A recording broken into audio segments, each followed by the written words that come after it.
Jesse, we're doing something special for next season. What is it? The next season plan was questions from the community. Yeah, we've got a lot of great questions from the community. Some of them have been brief, and we are going to incorporate them into season 4. So while we're doing bonus episodes, dear listeners, send your questions for season 4 to jauntymantis@gmail.com and keep them brief. Make him as long as you want. Ignore him. He doesn't even read the emails. That's right, but he will awkwardly read them on the episode, so please keep it brief. We could take the word picture interrogatives that you made with your fingers on a keyboard and transmit it through the medium of Spotify to an audience of tens. And So, yeah, write us with your questions.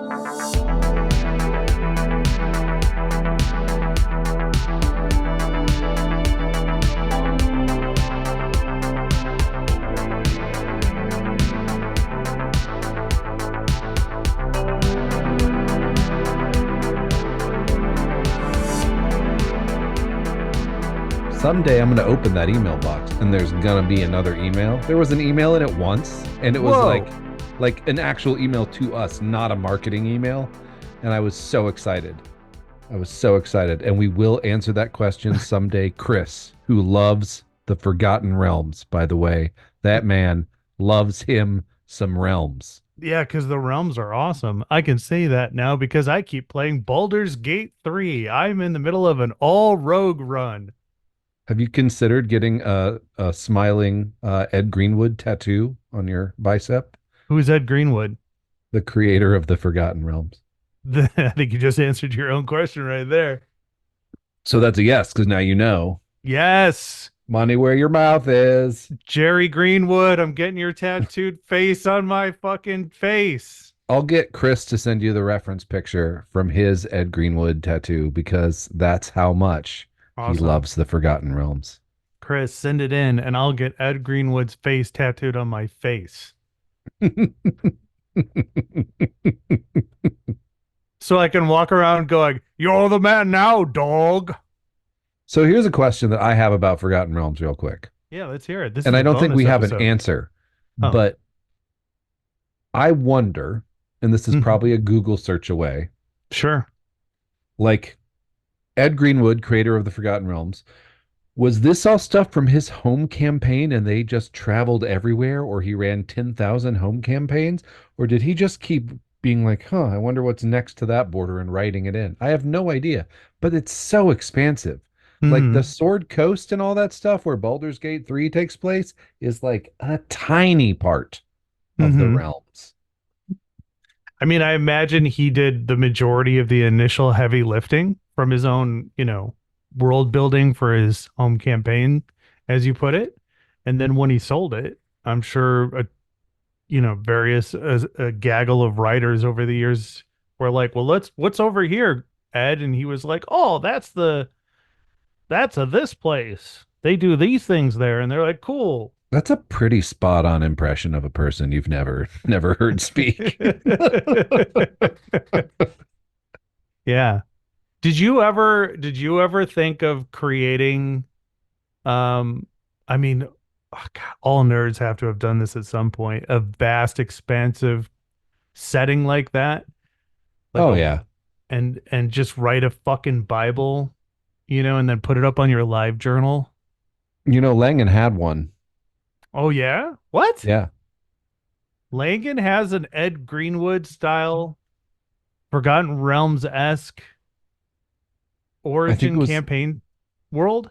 yeah, I think it was in a green binder and like he was always working on it. I don't think we ever played in it. Oh my God.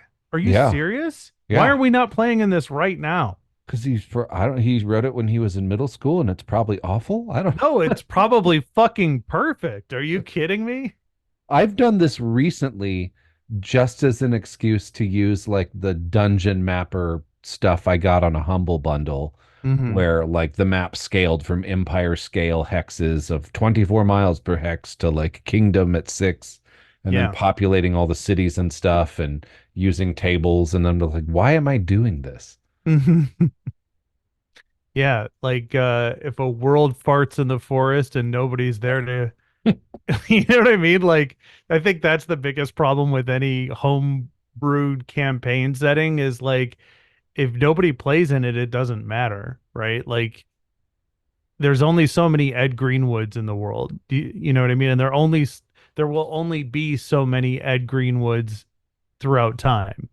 Where it's Yeah. like you made something at the right time in the right way that it then got picked up and spawned this greater, larger, world in this setting.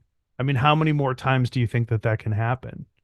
Yeah, I don't. I'm personally like I'm excited for people who don't know much about Greyhawk to get a glimpse of Greyhawk with the upcoming Dungeons and Dragons 5th edition 2024. Wait, what? Um, Greyhawk's the default setting Why aren't they using Forgotten Realms again? because they did it for Dungeons and Dragons 5th edition 2014.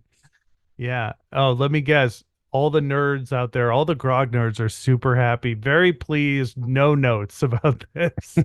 That would be how I would describe in general the reaction people have been having to this product. Really, I haven't paid attention to it at all, if you can imagine. Well, as you can imagine, people on the internet are entirely reasonable about it. Yeah. Okay, so tell me how D&D 2024 has been going. 5e 2024. Tell me about it. Um, they made orcs Mexican. Okay. What? uh, okay. Care to explain that? They're like there's a how they have spreads for like the different races in the part of the books or the or species or whatever kins whatever they call them in this edition. I don't they're not calling them races anymore, I'm pretty sure, which is the Hmm. whole thing people are mad about for some stupid fucking reason. I don't know. Yeah. Um, but yeah, no, I think the orc art that they've shown has a bunch of orcs who look like they are traditional Mexican people. You're gonna make me Google this, aren't I'm you? gonna make you Google that, yeah. Yeah. And Mexican Americans are been like, this is awesome, or this is terrible. And then the people that you would expect to be offended by it are not. It's the right wingers who are offended by it because they're changing what the orcs are. Oh, I see what you're saying. Yeah. Interesting. So that's something there's been some discourse about. And then the other one is the baking dwarves. Baking dwarves? Yes, there is one picture. I'm going to guess because I've read a lot of these books that it's a picture from the top of the page where they talk about dwarven culture. All right. Was baking dwarves enough to get you there on Google? I'm typing it in right now.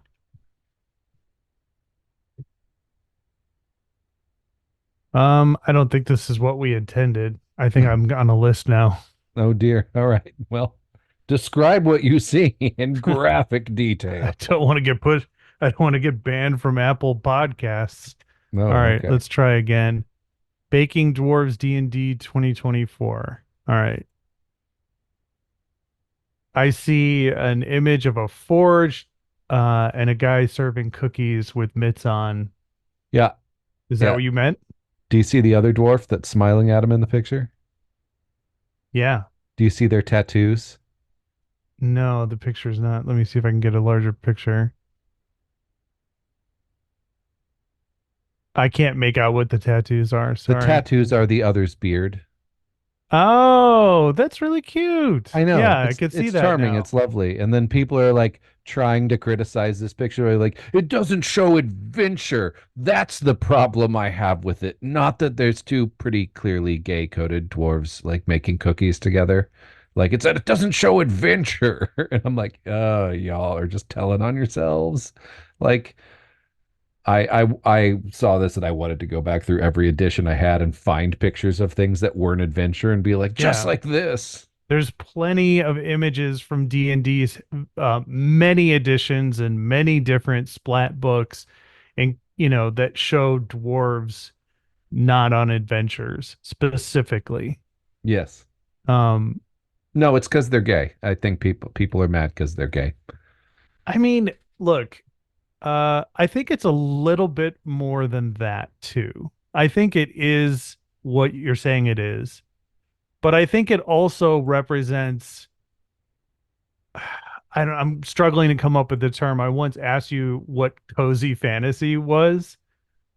And I think that this is feeding into that like more lighthearted, wholesome, friendly, um, you know, life is pleasant aspect. Like when we think of dwarves traditionally, we think of them being like these, dour, taciturn, difficult, stubborn drunkards who like live underground and don't get along with anybody. And, this is showing a different side of dwarves about like that is kind of enveloping that like loving, caring aspect because you had said in this picture that they're making cookies together, but they're not. One of the dwarves is holding something in place for a blacksmith dwarf to be hammering, and over his shoulder, he spied the other dwarf coming up behind him with what looks like cookies or pies or something like that, So it's Okay. like his partner or whatever uh has The brought guy whose him. beard he has tattooed on his bicep. Right, which I take to be they have a thing together. If you're gonna get somebody's beard tattooed on yourself, that means you have Do you want to a get each other's beard tattoos on ourselves? yes. Okay. That's I would gonna be love. like the shittiest looking tattoo. I know our beards are terrible, but that, and he has like a coy looking smile over his face, and the other dwarf is just really happy to be like, look, I brought everybody some pies. There's another dwarf who's on the other side of the baking dwarf who does look like your typical grumpy dwarf, and he has like a scowl on his face and he's looking over his shoulder like, what are you doing here? So it's like I think the problem isn't just that these two dwarven men are gay, No, I don't you think know. there's a. I don't think like obviously like in case you haven't got there for the listeners, I don't have any problem with this picture, and I Hmm. think it's hilarious that people are mad about it. Um, I mean, like in the sad way that there could be very real consequences for. Okay, I'm gonna stop overthinking this. Hmm. Um, it's very clearly just another thing of like there is representation, a deliberate effort for representation with the intention of saying everybody's welcome in this game. Hmm. And like, admittedly, because that's Hasbro, they're doing that to sell books and good. Yeah. It's a larger argument of our corporations indebted to our ideals and our ethics and our morality because at the end of the day they're just doing it to like be like sell things better, right? Yeah, I don't put any stock in the argument that like corporations shouldn't do stuff like this because it's insincere. Nothing a corporation does as an entity is sincere. Yeah, It is an entity that is incapable of sincerity or emotion or feeling. right. The artists who worked on that probably did it sincerely. Hmm. Good for them. I'm glad they got There's paid. oh, for sure.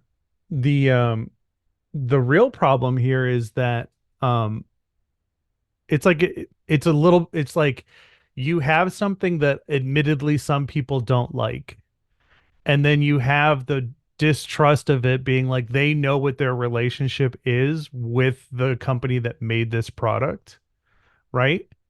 And so they're basically looking at it like, I know you're just trying to sell me something. You're not trying to, this isn't for me. And I've been your loyal audience member since the beginning or whatever bullshit, And now you're making it also for other people. And I don't want this. I don't want that shoved down my throat is the response to it. I'm not trying to defend this attitude.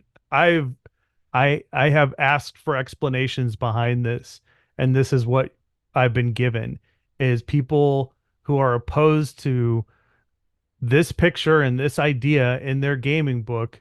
They didn't have this before, and now it's a part of the product that they want to purchase, and they feel like this political or cultural issue, as they see it, is being forced upon them.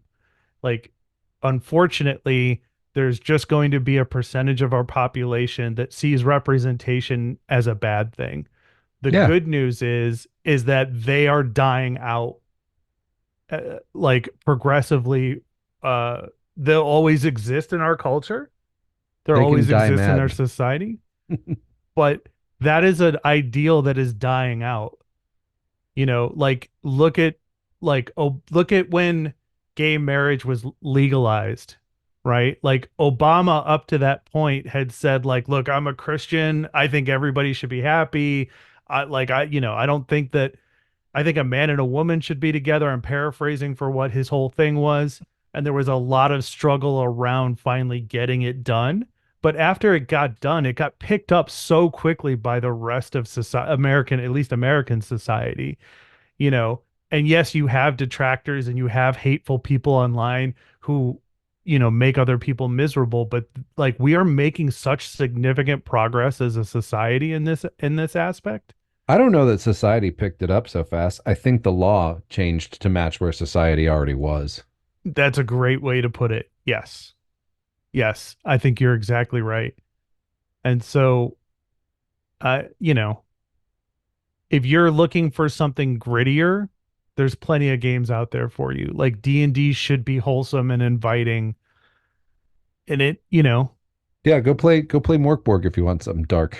yeah, Or like Zweihander, yeah, there's plenty of grim dark and evil and demonic shit out there.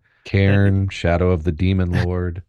that's not gonna have two gay dwarves who are like, you know, happy to see each other at work. You know what I mean? Like, There might be two gay dwarfs happy to see each other in Shadow Dark, but it's gonna end badly for you. right. And I don't want to talk about the gay dwarves in Trophy because they eat your face. Like Hmm. that's what they do. So let's talk about the Mexican orc thing then. Um, because this is something I find fascinating because of the whole like like World of Warcraft is a huge, huge offender of this particular aspect because it takes culture and iconic imagery. Costume is what they call it, but like the way that people look from a specific culture. Let's take the Tauren, for example. They just pulled all of these elements from the Native American people of the United States of America and like throw them into this like overall aesthetic for the Tauren, and to the point where they even use stereotypical mannerisms and vocalizations that we understand from cinema and whatnot in the United States, which is its own kind of fucked up bullshit when it comes to Native Americans. But like, it's Wait, just, do they still do that, or is that just stuff from vanilla that's left over? I mean, that's what I'm referencing. I don't know. I haven't gone back and checked, Because I Um, met a Tauren in that game the other day, and I was like, "Whoa, they've gotten a bit of a glow up." But he was a member of the Dawn Chaser tribe. He was a paladin. It was a whole thing. yeah, like this is gonna sound really stupid, but when I play Tauren in WoW, I try to embrace like the Minotaur, more of the Minotaur aspect of it. Like I try to make them look more like a Minotaur from Greek mythology. You know what I mean? Like that's essentially where Minotaur comes from, right? There was one Minotaur, not a whole, you know, Yeah, the um, Minotaur. right. So like let's talk about the Mexican orc thing. Like I think it's a really cool piece of artwork. Don't get me wrong. And I like that orcs are getting culture, but like, aren't they essentially doing the same thing here as they did with the Tauren? Like they're taking a specific group's culture, their iconography, their wardrobe, their thematic elements, and then like saying this is orcs now. Yeah. Um, I don't know. My reaction to it, my lens through it is all the social media content creation I've seen from Mexican Americans Hmm. have been they love it. That's So awesome. I'm I'm just riding along with them like they love it. Like because Yeah. very obviously they're saying orcs are not inherently evil, Hmm. brutal, savage, all these negative words. Tribal, indigenous people coded. They're Hmm. people in the world. These orcs live in a desert. And so to do something desert based, like they took elements from real world, Mexican American culture in northern Mexico and kind of coded some of those elements onto those orcs. And Hmm. the Mexican Americans and like Latinx people I've seen talking about it online love it. And Okay. the people I've seen mad about it are the same people that are mad about the dwarf beard tattoos. Yeah. So I don't know. I of course obviously like a couple content creators are not a monoculture, Right. but I think the artist's heart was in the right place. That's not that picture to me seems to be coming out of a place of like love, affection, and respect, not a Hmm. place of mockery or pigeonholing. Um, and Right. cool glow up for the orcs who are just full on orcs now. I think in this one they got rid of the half orc Nice. idea. I always hated the half orc idea. It's like the half orcs are so problematic, because the origin idea of the orc is the Tolkien-esque one, right? Where they're inherently evil monsters, or at least at their best, they're essentially fantasy Klingons, right? Um, and then so it's like, well, in order for this half orc to exist, like a terrible thing had to have happened. So to say that there's a bunch of them out there is, look, it is what it is. It's just it just seemed like a problematic, you know, character option. It's like, why not just use orc? Like, Yeah. why go half orc? Like, why is the human half human part of that so important? Um, so I don't know. I'm happy about that. I'm happy about orcs being, different. I'm all for change in D&D because we have past editions. Like you can still play um you can still play orcs the way you want to.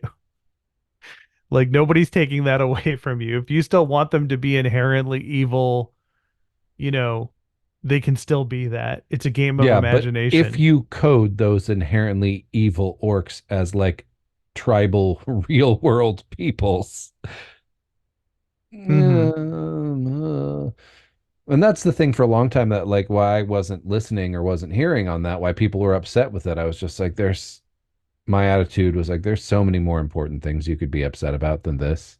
Hmm. Like, but I also was not someone that was coding orcs in my game as like a map or taking anything from any real world culture. Hmm. I was like, this is not indigeneity. This is a group of like creatures in the world that were created by an evil god to do the evil things he wanted them to do. Hmm. Um, and I wasn't mapping them from real people, but I get why people have a problem with it now because I finally got over myself. So cool. I'm glad the orcs are getting a glow up. Yeah. Yeah.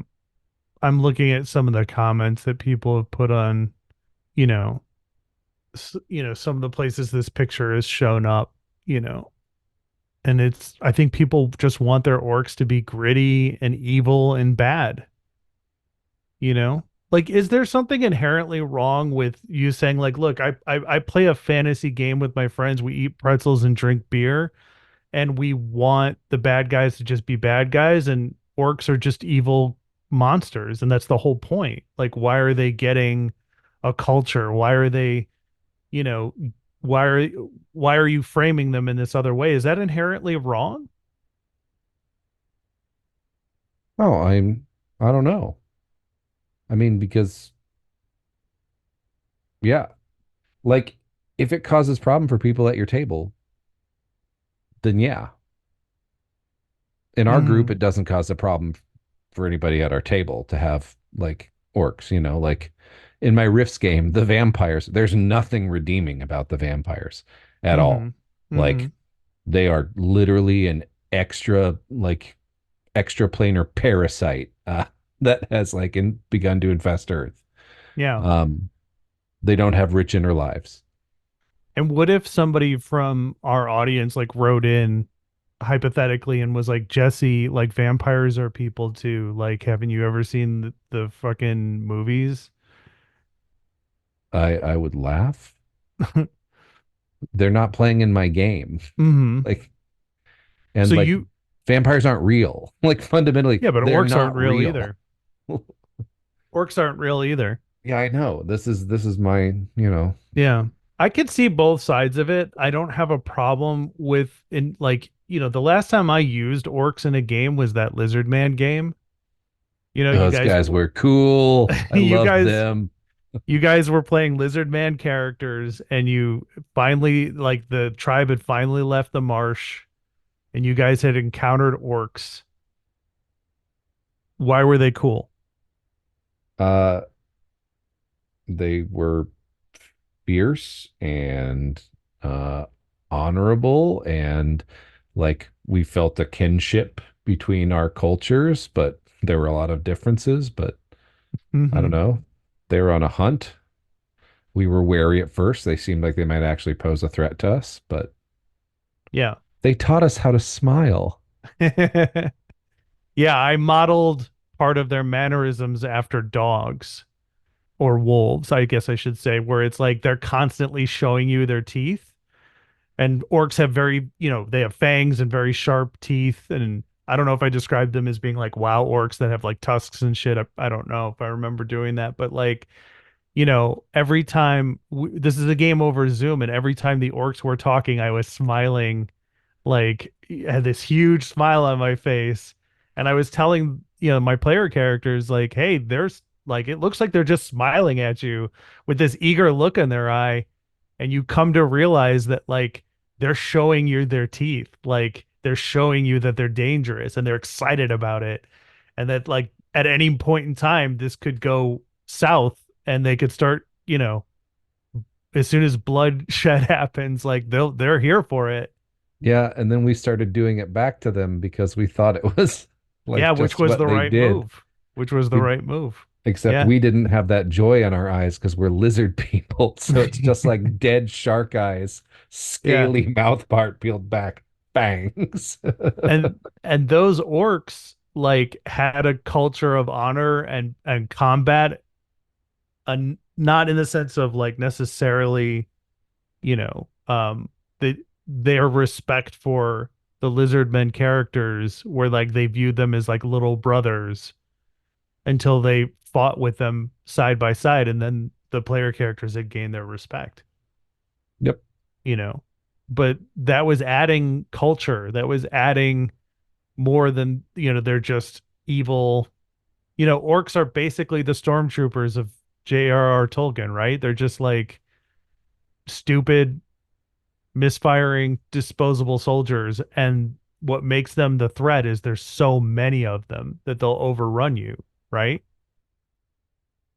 So like one of the first projects that we ever got excited about was that we were working on that world where you could like totally challenge the gods and Mm-hmm. like take the gods' divine like power, and then that your whatever you were into became that god's portfolio. Mm-hmm. So we had done the thing where like some like really like cunning gnomish merchant had like slain the orc god. And so now all the orcs had like gold capped tusks and wore like fine Mm. brocade clothing, and they were all like fiercely like merchants because that's what the orc god was now, because he had been taken over by this gnome. And I love bending that cultural trope. So the question of like, can you have just pure evil orcs with no culture except like burn down my neighbor's house and steal all their stuff?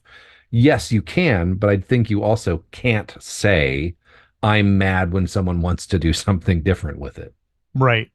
And Yeah. someone doing something different with it in the book doesn't mean you can't have it be the way you want it in your book. Yeah.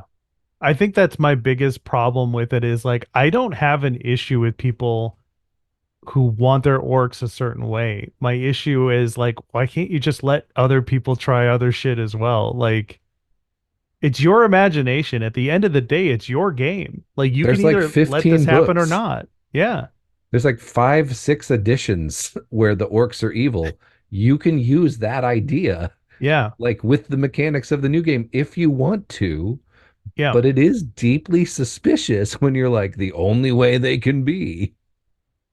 Yeah, I mean, if I was playing in a game and the DM was like, "Hey guys, just so you know, the orcs in this world are just your stereotypical faceless evil bad guys, Tolkien-esque. That's just the way it is. They If work for you a big bad guy. Yeah, and it like they're pulling them out of pods in the ground or whatever, like the Urukai or whatever. Like, if you want to play this other thing, that's fine, but they're going to be a different thing. They're not going to be orcs. And then like if I was running this game and I would be like, why don't you tell me what this other, you know, type of orc is actually called, you know? And then are the original evil orcs, are they like their primitive ancestors that are just like, steeped in curses or magic or being controlled by an evil wizard? Like, what's the difference? Oh, they Like were it, elves who were captured by Morgoth and then twisted and tortured. right. Like it's just an opportunity to do more with your game or do less. It's Yeah. your imagination. I think that's the part I have the biggest problem with, Jesse, is like it's your game at the end of the day. Who gives a shit what it says in the book? Who gives a shit if the picture is like, "Hey, guess what? There's gay dwarves in D&D." If you honestly have that big of a problem with it, you could be like, "Well, it's in the book, but it's not in my game because it's in my fucking imagination and my group is okay with it." Like, end of story. Yeah, Like, but if someone in your group, when you say that, like there's no gay dwarfs in my game, if someone in your group is like, you're a fucking homophobe, you are.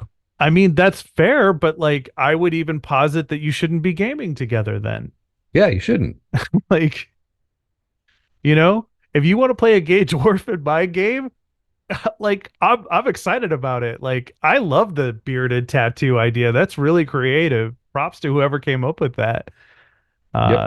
Uh so I I just kind of learned love it something new too. about dwarves, Hmm. you know? And if you do bearded dwarven women, they Even can still better. have the tattoos. Even better. Yeah. Yeah. I think more variety is good. And pick and choose what you want to use, you know? That's the thing that I really like about Warhammer orcs. Oh yeah, tell me. Well, I mean, where they started, what Warhammer orcs started as was like making fun of soccer hooligans. Hmm. Like the guys that would go get in fights at football games. That's what the orcs are at their core. And while they may tone it up to be a little bit more serious, they're still always going to be under there, the big like, here we go, here we go, here we go. Like Hmm. Hmm. soccer hooligan ass like the supreme leader of the orcs in the early days of in the early days of Warhammer 40K was Gazkul Mag Erg Thraka Hmm. Margaret Thatcher. Like Hmm. like it's yeah. Uh I don't know. I mean, they're in destruction. They just like burning cities down because that's they get bigger when they fight. And when you're bigger, you're the leader. That's just how orcs work in Warhammer. They're soccer hooligans. It's not coded to ethnicity or race. It's classist, but whatever. Yeah. What are we talking about for our episode today, by the way? I think this is the episode. It's almost over. Yeah. What other kind of changes? I mean, I guess it speaks to a larger topic about representation in games and, you know, I just wish the knee jerk reaction to representation. Like it's online. Like I've rarely met someone face to face in the real world who expresses these opinions, but I just wish it weren't so utterly predictable and the same thing all the time. Like hmm. it's exhausting for me, and I'm not marginalized by it. I'm not in one of those communities that people are mad being reminded that they exist. If I were in one of those communities, I can imagine it would really suck to every time there's an effort to see all these people being like, I don't want to know those people exist. Hmm. That thinking is the thing that kind of changed my mind on like, okay, if you want to be mad about orcs, that's okay, be mad about orcs. Yeah. I mean, people mad about orcs being, brutal murderers who just burn down cities. I Like mean, if you see people talking about orcs the same way you see people talking about your culture, okay. well, that's the kind of my problem with this though, is that like it's, well, I don't know. I don't want to beat a dead horse, but I don't know. I think there's enough. Okay, so here's this question will probably get me in trouble. Oh boy. But what would be so wrong with taking, like, what would be so wrong with D&D, the people who make this game, going to like creating a council of Mexican gamers and saying like, how would you like something from your culture and mythology represented in D&D? We want to put that in there.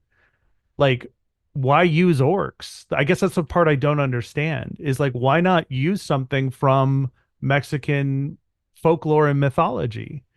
Like, Well, why not do that? Like that, I'm like at the middle of the road on this. Like, I like more information, history, culture being added to stuff in D&D. I don't have a problem with changing orcs. It doesn't matter. It just makes it more interesting to me. But like, why orcs? You know, I why don't not? know if that represents all orcs all over the world or if all orcs are desert people. It's one picture from one biome about one group of orcs. Like Yeah. we don't even know what the accompanying text is. Hmm. I think somebody was like, you need to draw the orc picture. I'm guessing they were Latinx, probably Mexican American, and they're like, I'm gonna put my people into this. And the people at Wizards like, okay, cool.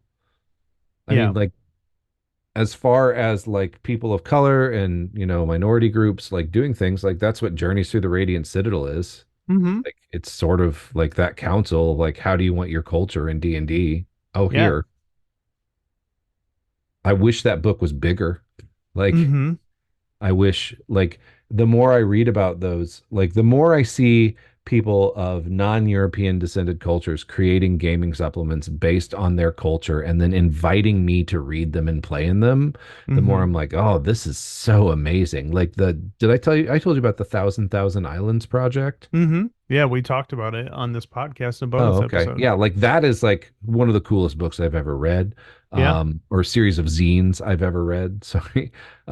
Coyote and Crow, uh, is so great. I love that they have an essay about why, hey colonizer, you're welcome to play this. Just, like don't use a real tribe. Don't try and do an accent. Hmm. Like there's some ground rules for being respectful laid out in the beginning of the book. Cool. That is not in Spirit West for riffs, I will say. Yeah.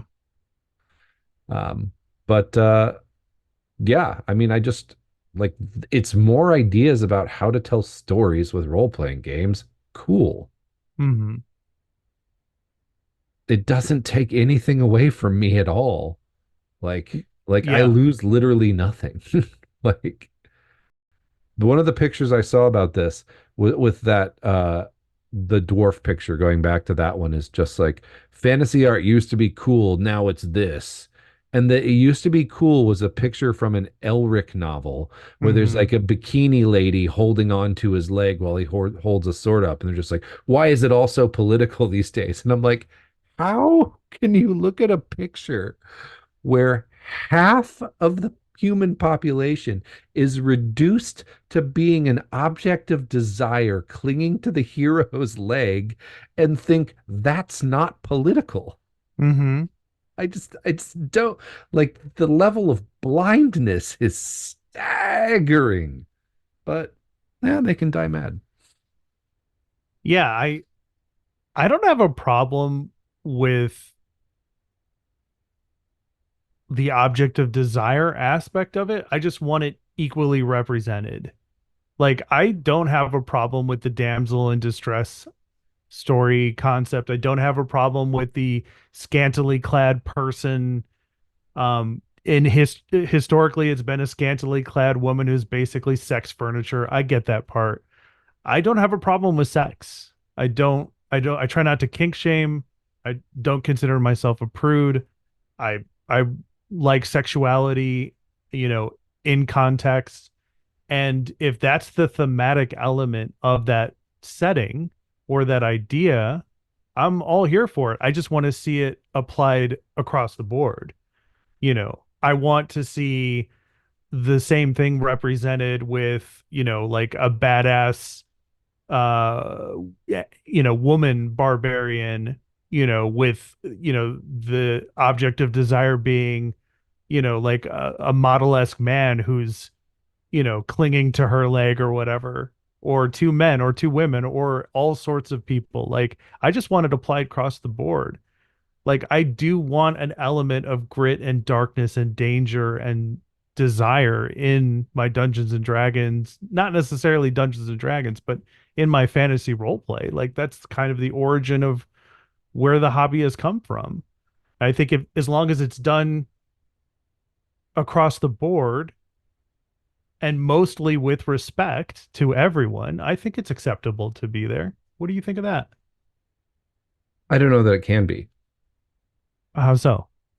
Like I don't think there is a one for one given the way our society like has expectations for like male attractiveness and women attractiveness. I don't know that there's a way to portray that one for one. I don't think there's a way to have just an even balancing of the slate Mm. because desire and attraction for the different genders in our society are coded in very, very different ways. Yeah, I just want to expand the code. That's all. Yeah. Like, I want Well, to I am a include, prude and I do kink shame and I don't want sex.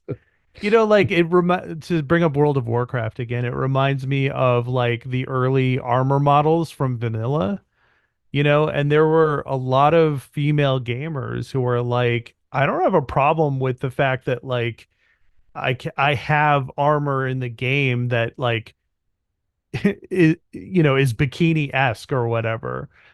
They were like, my problem is that's the only option. Yeah. And that it doesn't apply to men. Like, there isn't, like, the bikini option isn't being forced on male characters. The male armor looks like actual armor on male characters, and then suddenly when it's put on a night elf or a human female or an orc female or whatever, all of a sudden it's like a string bikini with like metal plates on it. And now And you really have to work at it to get a bikini look going with transmogs. yeah, and I don't want to lose the sexuality of fantasy. I think that's an important part of it as long as it's done in context. This is why I don't have a problem with D&D changing. Like, it's made by Hasbro. It's not it's not made by TSR anymore. It's made by Hasbro. Like, it's supposed to be open and inviting and fun and wholesome to a certain extent. You know, Cozy fantasy is a thing now, if I'm using the term correctly, Jesse. I don't know. I would be very curious to hear, from all sorts of different people on their interpretation of these things. I mean, I'm just a straight white man. Like, the culture and the society has been catered to me. That's why I've become extremely bored with it over the years. Like, I like representation. I like stories from people that I've never heard before because it's new and interesting and I can't relate to it. And that's appealing to me. Like, I'm so sick and tired of, you Did know, you say you can't relate to it or? I love it. If I cannot relate to the story, I'm totally here for it because Oh, I have a then totally different take on that. I can totally learn from it. I'm with you Um, there. I that's one of the best things about stories is learning new things. And when all of your stories are made, if you're like, and I'm saying this from my own personal experience, I'm a straight white man in a society where culture has been specifically designed for me, and I've become so bored with it. So bored with it. It's like, been there, done that. I've seen this over and over and over again. Every fucking movie that ends with a dad and his son throwing a ball together as adults, I'm just like, oh, like, I'm so tired of it. So, like, I'm here for other perspectives. I'm here from other experiences. And if the more unrelatable, the better, as far as I'm concerned. Ah, okay. Like what was that Netflix show? Let's see here. I absolutely loved this show, Beef. Came out in 2023. Have you watched it? No. This fucking show is amazing. Like it is Oh yes, I so did. I did start watching that. It it just clicked. yes, it is so fucking well done, like across the fucking board. And like what I appreciate the most about this show is that doing it is not trying to include me specifically, right? It is just being what it is and telling these stories of these characters. And the characters are not straight white men. You know what I mean? And it's not making any special considerations for me whatsoever. It's just like, look, this is our story. This is how it's playing out. And we're just trusting that you can keep up. And I could. And there were brief moments. Like there's a moment where the two brothers are like shooting Nerf hoops with each other. Like that's the part I related to. I used to do that with my brothers, you know? And it was like there was so much great story. The acting is really good. It just keeps you on edge the entire time. I was so impressed. It's probably one of my all-time favorite shows. Um, but like I couldn't relate to a lot of it, and I was totally okay with that because I got to learn something new. I don't know that you can't relate to it's the right phrase. I didn't start out relating to it Well, yeah, I mean, but like it's you did relate to it because the on a story base told you human something and made you level. feel something. Like Yeah. my whole point of view is like there isn't a human story that I can't relate to because it's a human story. Yeah, that's a good point. I But will, yeah, go ahead. stories that are outside my experience give me new things to relate to, which increase my level of empathy and understanding for other people in the world. And I love that. That's where I come from. And I think we were talking about the same impulse, just using We different are. I'm terms to describe it. I'm glad you brought that up. Yes, I can relate to things on a human level. I'm not trying to make other people who are different than me seem like aliens or robots. I could relate to people on a human level, right? But to I'm see things expressed in the way a family dynamic is, or a culture that's like, whoa, that's people do that. Yeah. I I'm mean, I had that weaponizing same it. experience. I don't know if you've watched The Bear. It's No, probably I unbearable haven't if you live in Chicago. I don't know. I haven't watched it yet. No. There's this Christmas episode, like, and if you have watched The Bear, dear listener, you know what I'm talking about, where it is an incredibly dysfunctional family like astoundingly dysfunctional family at Christmas. And that did not describe my experience of any holiday party I'd ever been to, but uh yeah, it's a human story that I'm like, I can imagine people in the world having to really experience this. And John Mulaney's in that episode. So, Fucking love John Mulaney. Um, what I to kind of piggyback what we were saying, like I am purposely weaponizing the term can't relate to it. I'm weaponizing it against the people who say I can't watch this because I can't relate to it. And I'm saying that thing that you're saying is the reason why I want to watch this. So yeah. I just want to be clear on that. Like what was that this started with that Pixar movie, what was it called? Seeing Red? Turning Red came out in 2022. And I remember hearing something about, I don't know if it was like a movie critic or some dipshit on the internet who was just like, I can't relate to this story. How am I supposed to get into it? And I was that when I heard that, I was like, I want to see this fucking movie right now. Yep. What is it? What is this person complaining about? Oh, it's a story about something that doesn't involve being a straight white guy. I'm in. And I loved it. You know what I mean? I was just like, show me something I haven't seen before, you While he know? still bops around the house singing songs from that movie. It's a really good movie. It's Yeah. a shame that didn't come out in the theaters. I think it was 2022. Man, Pixar, there's a whole set of things that should have gotten released in the theater. What was Anyway. going on in 2022 where they wouldn't release? Probably nothing. I Yeah, just probably I just nothing. looked back and I just kind of saw a view of a calendar with like 3 years with like a line through it, and then I just saw this like swirling blackness and heard this roaring like an ocean that wants to murder you growing increasingly loud, and then it just stopped and I disassociated, so it's fine. Hmm. That's where I keep my game ideas, in that black hole. I think maybe I have it wrong. Like Turning Red was simultaneously released. Maybe that was what the problem was. I don't know.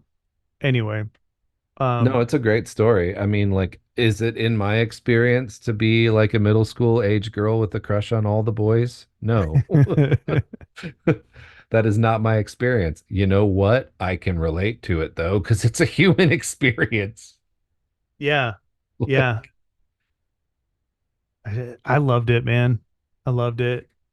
Um, and you I know, just have the test that I was just thinking about this because my brain ran to the logical farthest conclusion of that. Like, oh yeah, you can relate to it because it's a human story. I wish you could ask that guy's like, I can't relate to Turning Red. What am I supposed to do? I'm like, well, how'd you relate to American History X? yeah, yep, for sure. Yeah, Yep. how'd you relate to Caligula? God, classic. How did you relate to Repo, the genetic opera? So true. Well, dear listener, if you have opinions, we'd like to hear them. Maybe you have a take on this that we didn't cover on whether or not orcs should be Mexican or dwarves should bake and be gay, which maybe should be the episode title. Um, you know, Can we please phrase it why dwarves should be gay and bake instead of should? Because I think they very much should. well, one of these ways will get us the clicks. I don't want the clicks from we've been over this. No clicks from Yeah, controversy. we're not We into have probably controversy. waded up to our necks in controversy already, and we've just been sitting here thinking we've been very reasonable and even-handed. I don't know if I have been. I want to look into this. I want to see how other people feel about it.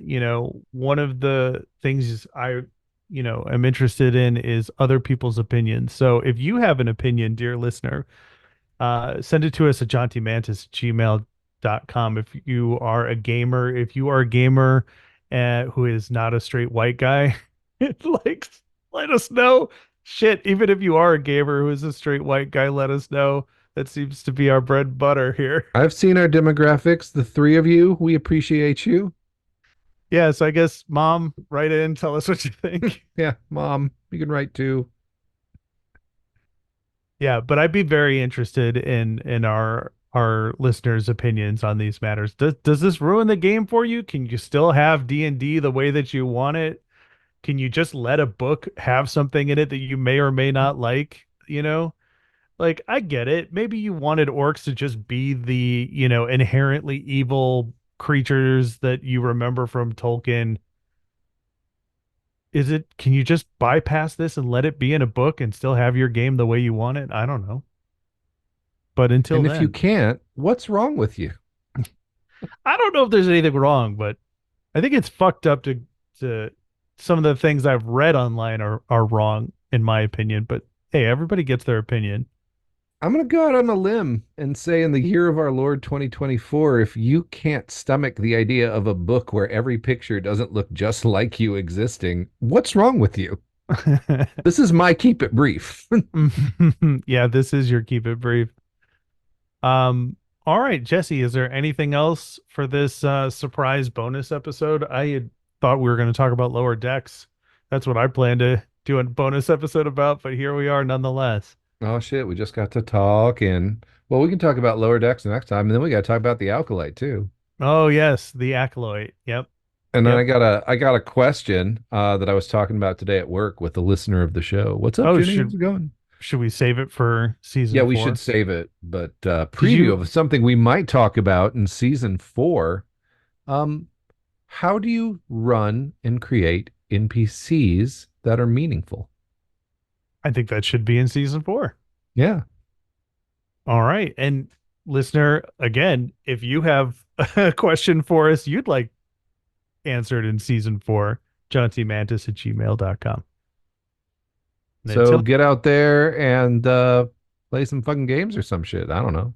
yeah, fucking take a chill pill. Yeah, live free or don't.